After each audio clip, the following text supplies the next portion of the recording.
Sehat-sehat semua ya. Oke, sudah sarapan?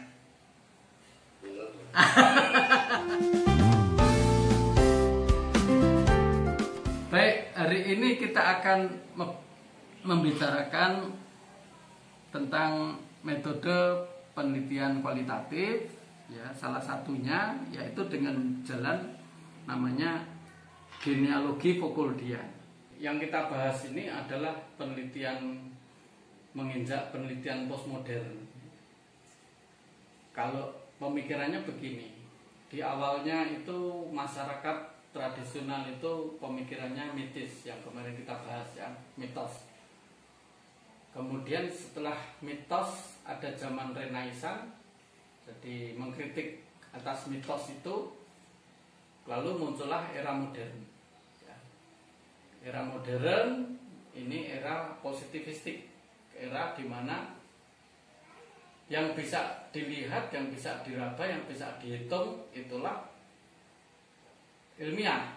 Yang nggak bisa diraba, nggak bisa dihitung, nggak bisa dilihat itu nggak ilmiah, karena dia mengkritisi dunia mitos, ya, yang penuh dengan misalnya penuh dengan memedi, ya, setan, tuyul dan seterusnya. Ya.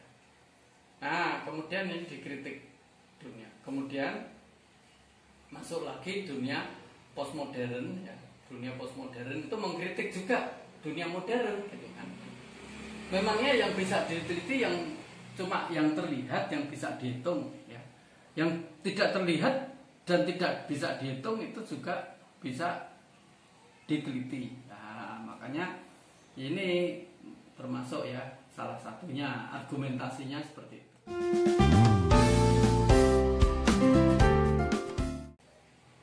Nah, sekarang kita masuk pada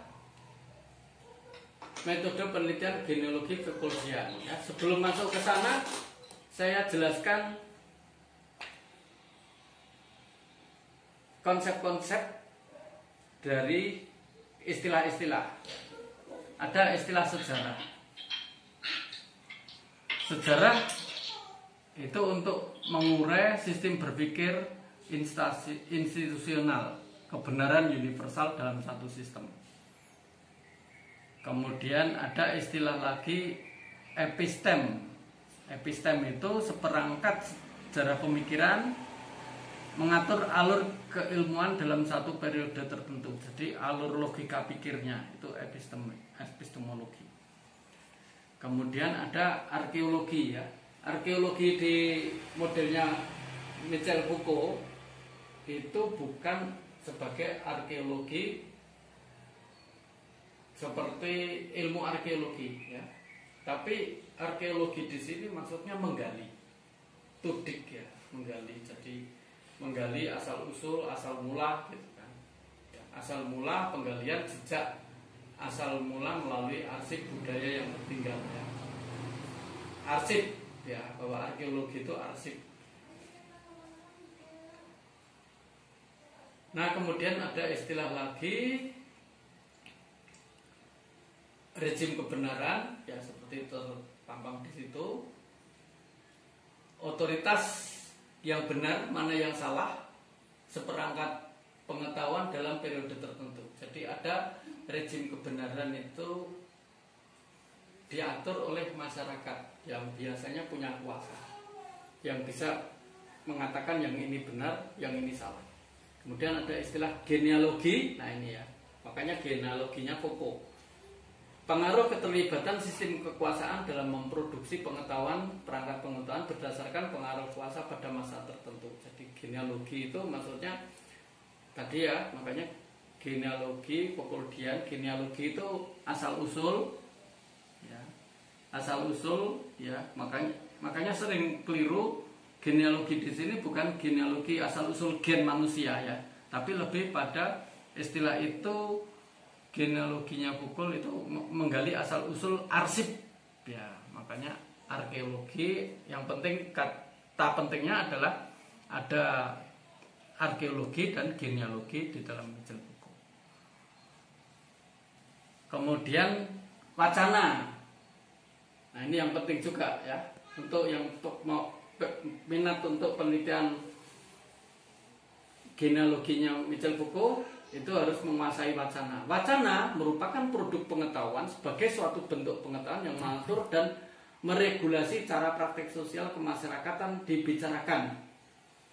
Jadi pengetahuan tidaklah bebas murni sebagai pengetahuan, namun ada pengaruh kekuasaan. Ya, jadi wacana itu dikonstruksi oleh yang berkuasa atau yang punya otoritas. Ya, misalnya apa yang dimaksud dengan lockdown? Nah, itu yang berkuasa kan, ya, yang punya otoritas. Ya. Jadi misalnya sekarang ada lockdown, ada pembatasan berskala besar, ya kan? Ini wacana-wacana. Ya, di balik kata-kata itu ada suatu set pengetahuan yang dikonstruksi. Itulah wacana. Kemudian ada problematisasi, ya, ini permasalahan yang dilihat. Kemudian ada secara pemikiran, itu ide-ide yang menjadi layar-layar terhadap periode sejarah. Jadi secara pemikiran, jadi itu berbeda-beda, ya, seperti saya katakan tadi, era mitos itu mikirnya beda, era Renaissance mikirnya beda, dan era modern beda lagi, era postmodern berbeda lagi.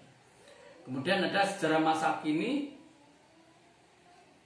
Kemudian ini yang penting juga, ada istilahnya ruptus. Nah, untuk penelitian wacana Michel Foucault ini yang penting adalah ada istilah ruptus. Ruptus itu apa? Ruptus itu adalah sekatan-sekatan per periode hingga menimbulkan logika pemikiran layar yang berbeda. Ya. Misalnya ada wabah corona, ya kan? Pada periode tertentu ini dianggap sebagai, misalnya ada perawat, ya, itu perawat itu bisa pada konstruksi tertentu perawat itu menularkan penyakit, jadi perawat yang kos itu harus diusir, gitu ya. Tapi sebaliknya dalam proses tertentu dia itu bukan diusir, tetapi dia itu sebagai pahlawan. Nah, inilah ruptus episteme, ruptus sekatan-sekatan cara berpikir. Ya. Jadi menurut Michel Foucault, sejarah itu enggak berlangsung misalnya dari tahun sekian sampai sekian itu mulus, tetapi ada sekatan-sekatan pemikiran. Inilah yang disebut ruptus. Nah, terakhir ada namanya panoptikon, sistem gagasan yang dilakukan tanpa kehadiran terus-menerus si pengawas. Penanaman gagasan selalu ada monitoring kontrol. Jadi panoptikon itu pihak yang berkuasa itu memonitor perilaku di bawahnya, tetapi tanpa perlu kehadiran penguasa tersebut, ya. Jadi tanpa perlu kehadiran penguasa, dia sudah takut, ya, gitu ya. Untuk istilah-istilah terminologi kita cukupkan dulu, ya. Kalau ada pertanyaan tentang istilah-istilah, silakan.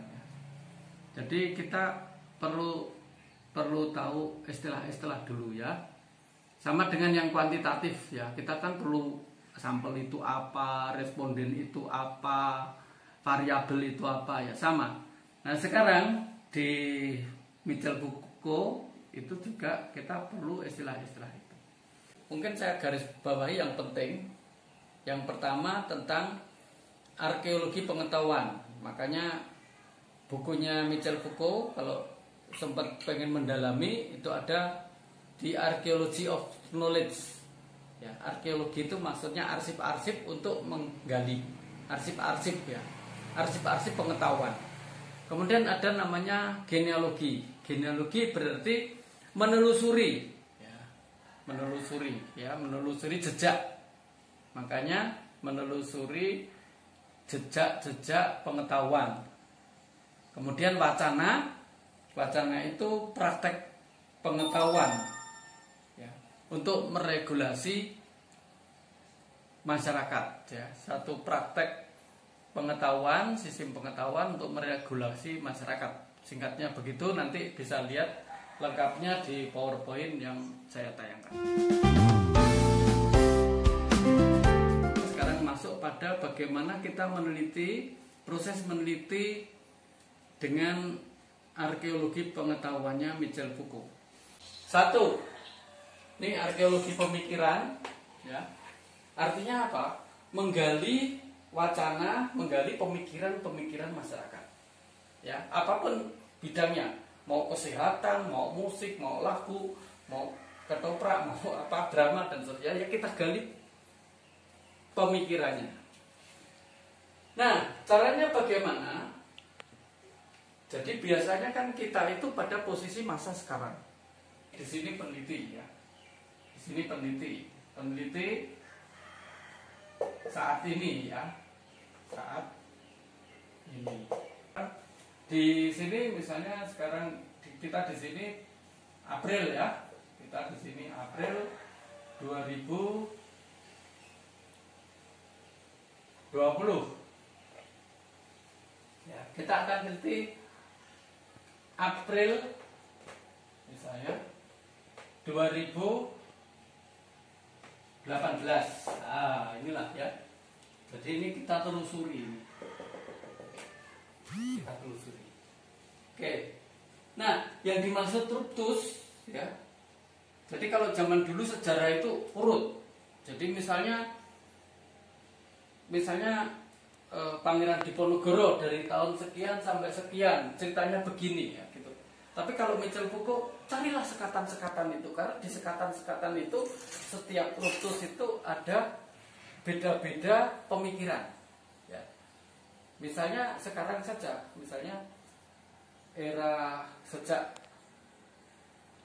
Presiden Jokowi sejak kepilih atau sejak dia jadi gubernur DKI sampai dengan jadi presiden yang sekarang itu sebetulnya di sini ada ruptus-ruptus, ada wacana-wacana, ada hal-hal apa yang kita gali itu bisa berbeda-beda, ya, tidak terus wah tahun ini gini, tahun ini ya, itu yang jadi menggali ruptus-ruptus arsipnya, jadi wacana-wacana yang dilontarkan, ya, misalnya saja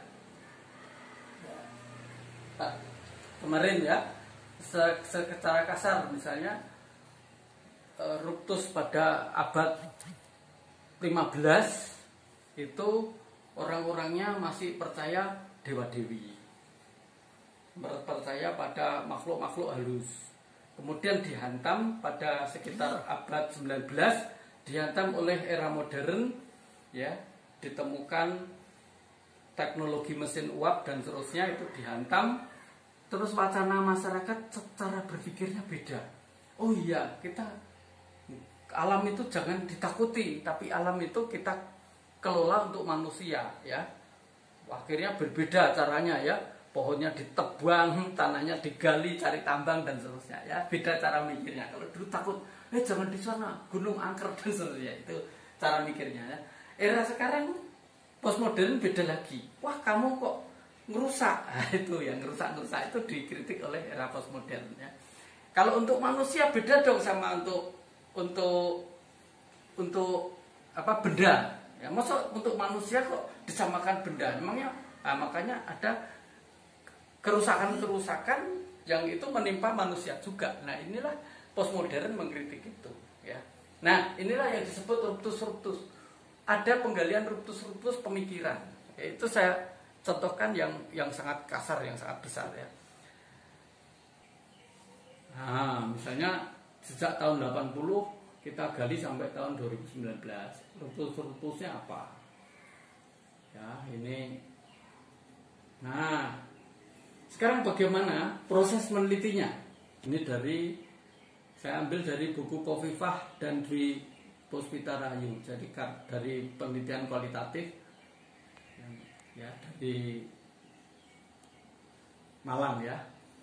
Ini satu, telusuri terminologi wacananya, melihat bagaimana wacana tersebut bermain dalam penelitian.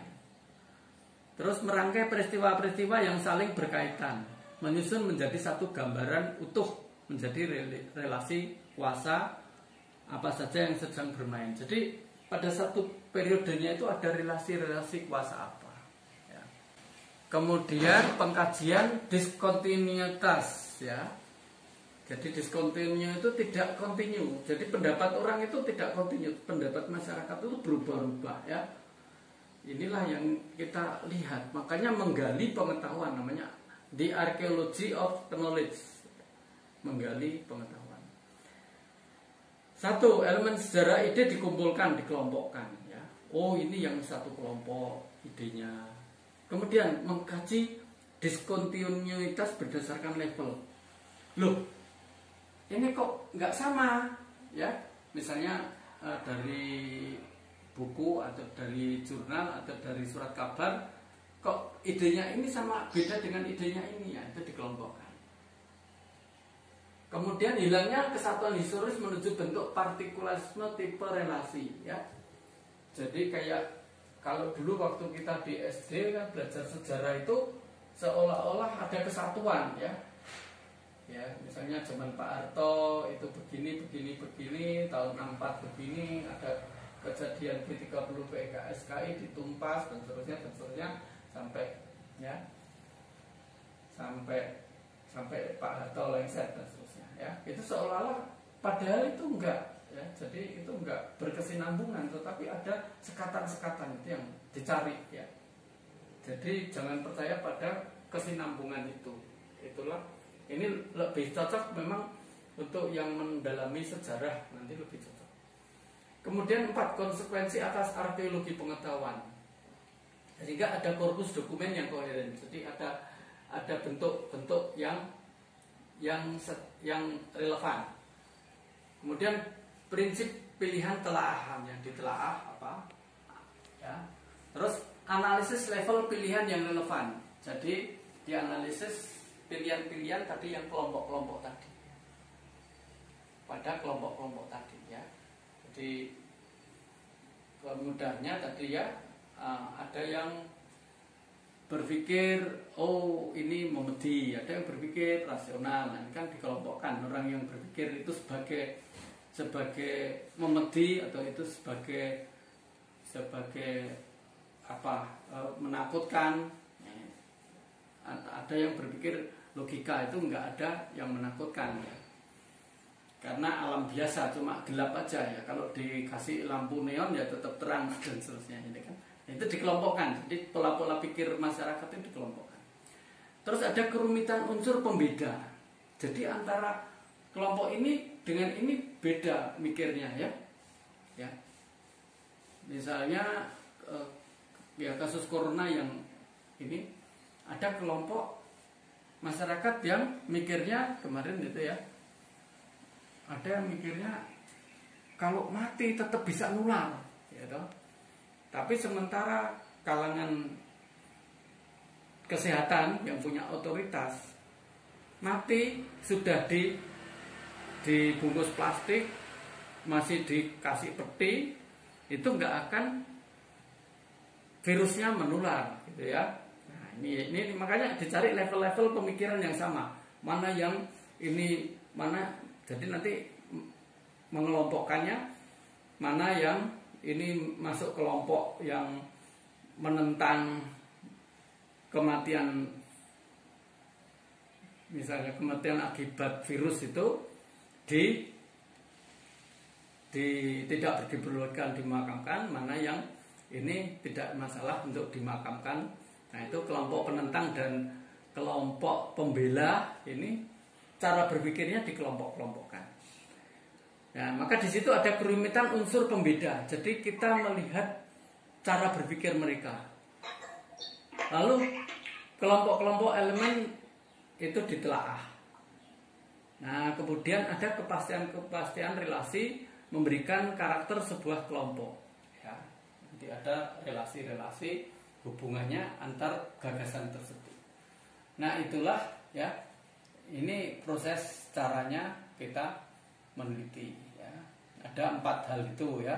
Ini dari Michel Foucault, ya. Saya Saya sarikan dari gagasannya Michel Foucault. Contoh ya. Contoh ada penelitian berjudul ini ya.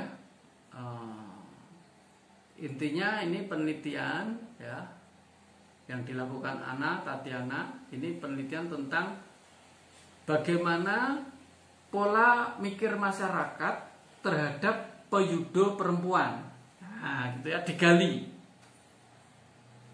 Jadi dia menggali antara pola pemikirannya laki-laki pelatih peyudo terus masyarakatnya.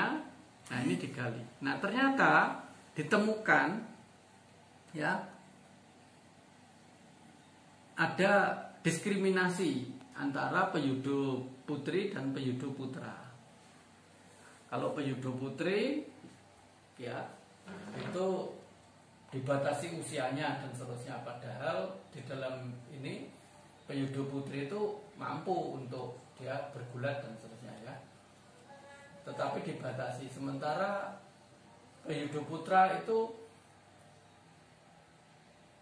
saya agak lupa, nanti lihat di buku saya ya, di metode penelitian kualitatif Beyond itu ada di sana. Jadi ada 22 tahun atau berapa itu peyudo putri 28 tahun itu sudah nggak boleh ya, di kasusnya di Yunani ini. Sementara 28 tahun yang putra peyudo itu boleh bahkan sampai 40 atau berapa ya. Nah, ini jadi ada diskriminasi.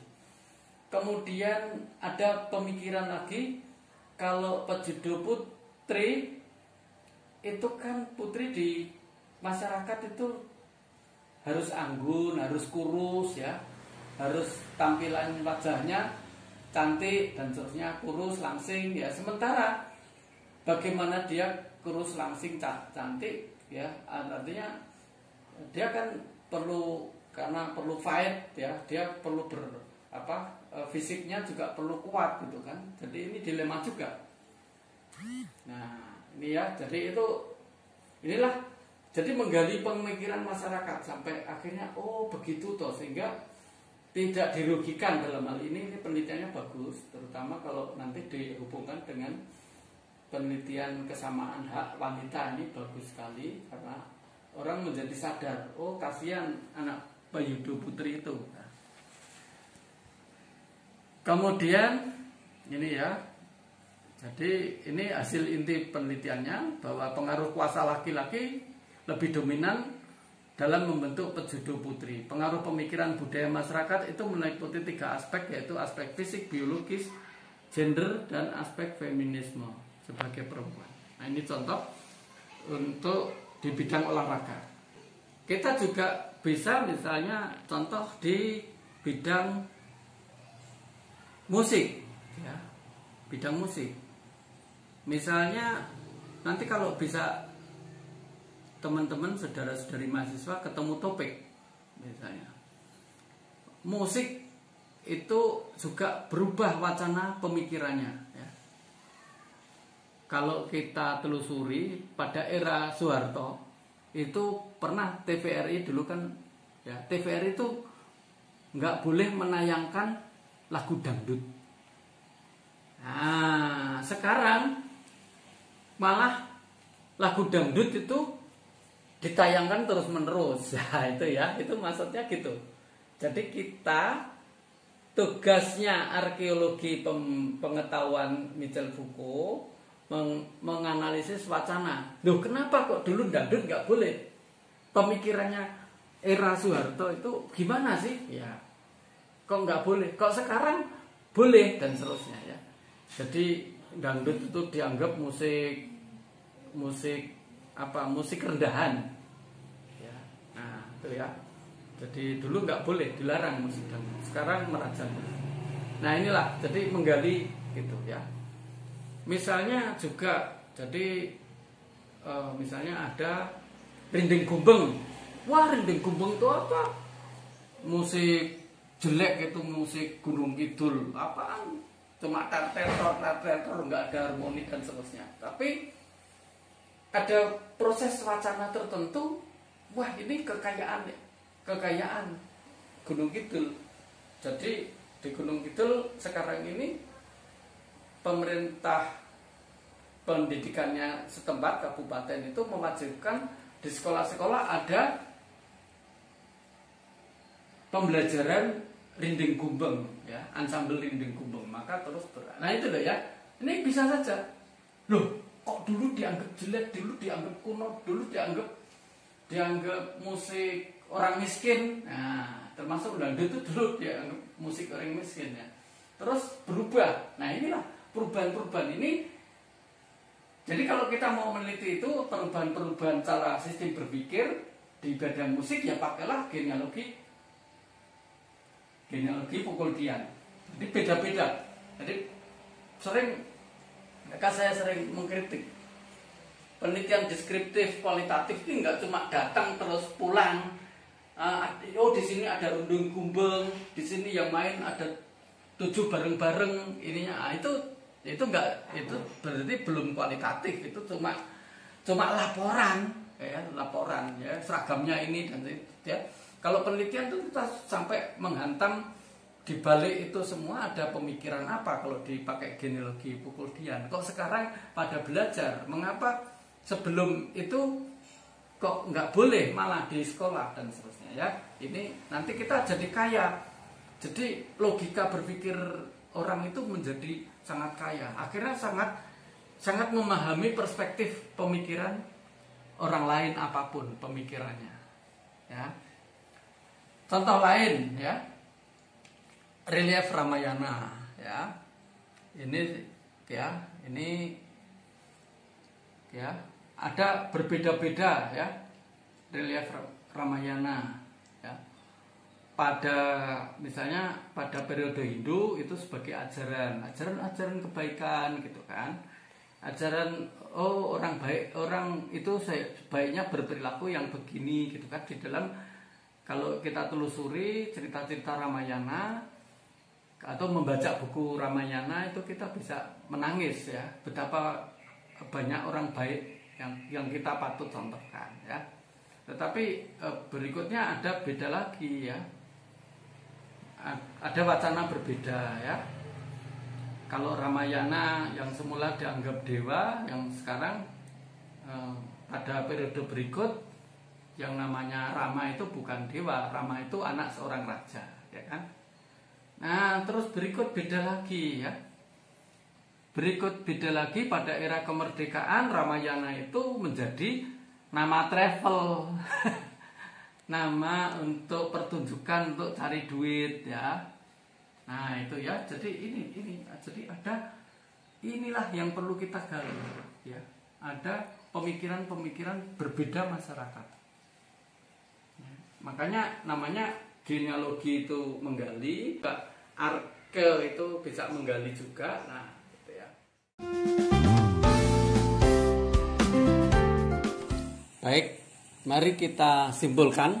Jadi pembicaraan kita tadi bagaimana penerapannya. Yang pertama ada permasalahan penelitian, kemudian mengumpulkan data, kumpulan wacana-wacana, sejarah, kajian pustaka, referensi, jurnal, surat kabar, prasasti, dokumen. Kemudian pengumpulan data, wawancara, lokus penelitian masyarakat. Kemudian sesuai dengan fokus penelitiannya apa. Kemudian kita cari penggalian pola pemikiran secara beyond di balik yang tampak melalui analisis wacana kuasa. Jadi arsip-arsip tadi kita cari wacana-wacana kuasa di balik itu. Lalu kita kelompokkan data sesuai unit-unit dan sesuai dengan ruptus-ruptus. Ada selaan-selaan yang diskontinuitas antara kelompok ini beda dengan kelompok lain. Wacana yang bagian ini beda dengan wacana yang lain. Kemudian setelah terjadi pengelompokan itu, maka kita akan lebih mudah untuk menginterpretasi wacana di balik itu semua per unit. Kemudian rangkaian diskontinu wacana tadi akibat pengaruh kuasa dapat kita simpulkan. Proses-proses wacana yang berbeda kita simpulkan. Nah, terakhir kita mampu menarik hasil penelitian dengan genealogi Foucauldian analisis wacana akibat dari pengaruh kuasa. Jadi arkeologi pengetahuan Michel Foucault merupakan gagasan guna mengembangkan ilmu pengetahuan. Sistem pengetahuan mampu ditelusuri dengan gagasan-gagasan bahwa sejarah itu merupakan kejadian yang terfragmentasi secara diskontinu. Jadi enggak lanjut gitu ya. Kayak misalnya Pak Susilo itu dulu dosen sejak 86 terus begini ceritanya begini enggak. Di sana ada ruptus banyak sekali ya, selaan-selaan. Pada periode ini begini ceritanya, pada periode begini ya, itu ada selaan-selaan ruptus. Kemudian landasan pemikiran. Pada masing-masing periode kuasa itu memandang suatu objek kebudayaan apapun itu secara berbeda. Jadi dalam mensikapi sesuatu itu berbeda ya. Ya, apapun. Jadi ya, misalnya arca yang kemarin kita pakai cara semiotik ya berbeda juga ya. Arca yang pada periode Hindu itu sebagai dewi kita harus meneladan dia dan kita harus menghormati untuk kita bisa berbakti pada Allah. Tapi arca yang sama dengan cara berpikir yang berbeda itu cuma dipegang saja karena itu sebagai gift, malah seneng, wah ini aku dapat arca gitu kan, padahal kan nggak sopan ya. Beda pemikiran. Kemudian temuan arkeologi pemikiran setiap fragmentasi atau layer-layer atau ruptus-ruptus ya, bagian-bagian kelompok membuat khasanah pengetahuan semakin kaya, mampu dipergunakan manusia guna memperluas cakrawala pengetahuan atas landasan pemikiran yang berbeda ya. Jadi dengan arkeologi pengetahuan manusia itu menjadi kaya paradigma ya. Inilah yang saya agak melenceng sedikit. Mengapa manusia sering konflik ya, antar suku, antar ras, antar agama dan seterusnya? Itu karena tidak memahami layar-layar, tidak memahami arkeologi pemikirannya.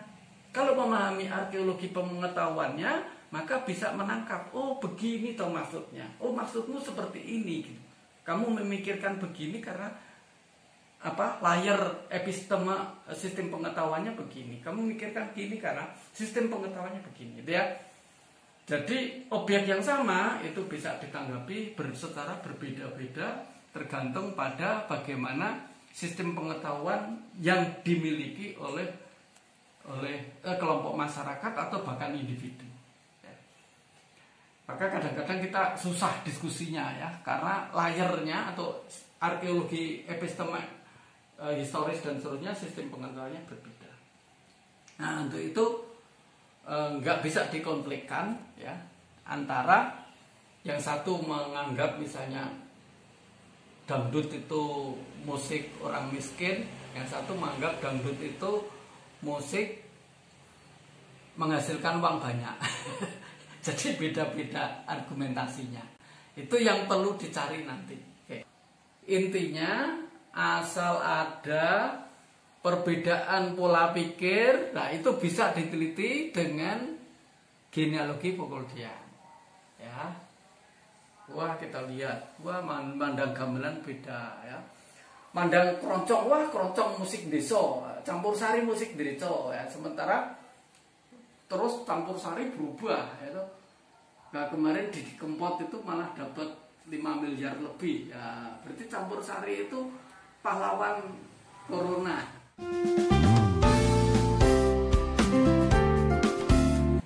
Baik Nova, Atika dan